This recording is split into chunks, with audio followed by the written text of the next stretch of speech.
உன் கூட கர்த்தர் இருந்திருந்தார்னா இது நடக்காது இல்ல. நீ லாபம் அடைஞ்சிருப்ப இல்ல, நீ வெற்றி அடைஞ்சிருப்ப இல்ல, நீ நல்லா வந்திருப்ப இல்ல, ஆண்டவர் உன் கூட இருந்தா இப்படி எல்லாம் நடக்காது அப்படின்னு யாராவது ஒருத்தர் சொல்றாங்கன்னா, நான் இவ்வளவு ஜெபம் பண்றேனே, நான் மற்றவங்கள மாதிரி இல்லையே, அப்ப என் கூட கர்த்தர் இல்லையா, எனக்கு இவ்வளவு எல்லாம் நடக்குதே அப்படின்னு யாராவது நீங்க நினைச்சீங்கன்னா இல்லவே இல்லை.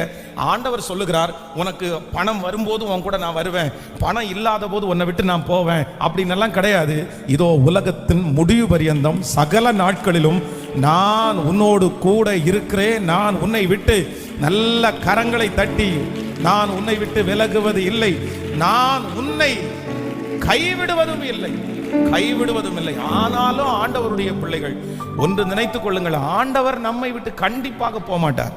ஆனா அதே நேரத்தில் இந்த உலகம் நம்மோடு கூட கர்த்தர் இருக்கிறத கண்டுகொள்றதற்கு கண்டிப்பாக ஒரு உயர்வை கர்த்தர் நமக்கு தர வேண்டும், ஒரு அங்கீகாரத்தை தர வேண்டும், ஒரு